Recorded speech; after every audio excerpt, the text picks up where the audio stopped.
Why does it always have to be me?" Emily whispered under her breath, clutching her tray tightly as she entered the buzzing high school cafeteria. Her eyes darted around for a corner seat, somewhere invisible, somewhere safe. But she already knew there was no such place at Madison High. Emily Carter was 16, quiet and painfully shy. She had just transferred mid-semester after her father's job relocated them from Ohio.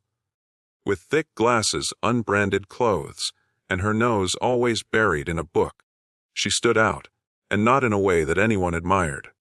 3 tables away sat the trio everyone knew, the so-called lunch kings: Brent, Kyle, and Troy. Football jocks, loud, popular, untouchable. Their laughter always roared the loudest, and their cruelty often went unchecked. From the first week, they had made Emily a target, mocking the way she walked, whispering cruel nicknames, snickering during roll call. But today would be different.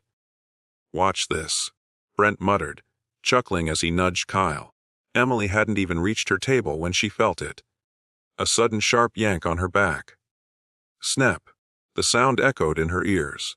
Her tray clattered to the floor. Laughter erupted. Her heart stopped. Her bra strap had been pulled hard. Her shirt shifted slightly, revealing more than she ever wanted to in a room full of staring eyes and laughing mouths. Time froze. A wave of shame and panic flushed over her. Her eyes blurred as tears welled up. She turned to see Brent and his gang doubled over, mocking her, clapping like it was some kind of comedy show. No one helped. No one even looked apologetic, just laughter. Snickers, phones being pulled out. A crowd watching like it was entertainment. Emily ran. She didn't go to class the next period. Instead, she locked herself in the girls' bathroom stall, sobbing silently, her chest tight with humiliation. Her hands trembled as she pulled out her phone and texted her older brother, Daniel, a former student of the same school. "They did something today. I can't take this anymore."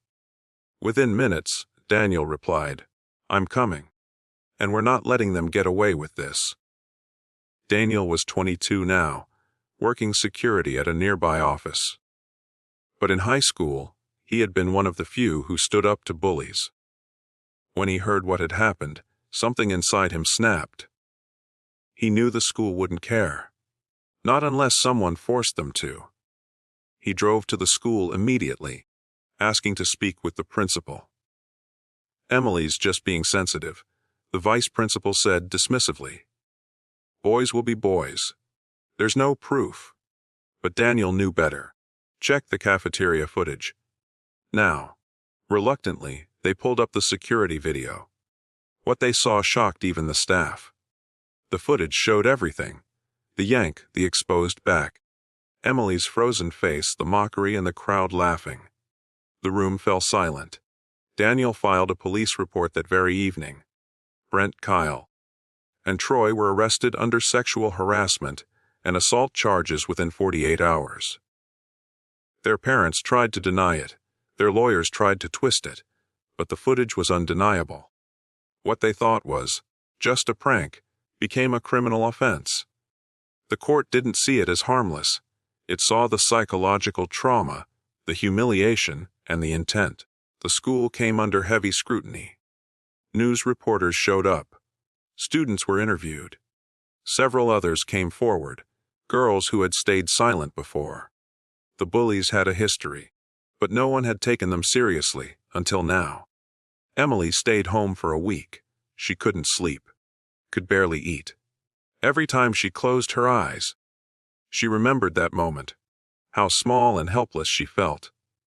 But when she returned, something had changed. The hallways were quiet. The whispers were different. Some students looked ashamed. Some looked sorry. A few girls even came up to her, strangers mostly, to say they admired her courage. That what she did gave them hope. Emily didn't feel brave. She felt broken. But the more people she spoke to, the more she realized. This wasn't just her story. She started journaling again. Then speaking in the school's support group. Then, one day, She stood in front of her class and gave a presentation about consent, harassment, and how jokes can ruin lives. By the end of the semester, Emily had helped the school implement new policies on bullying and sexual harassment. A staff counselor was hired full-time. Cameras were added in key blind spots, and students were educated, properly, about boundaries.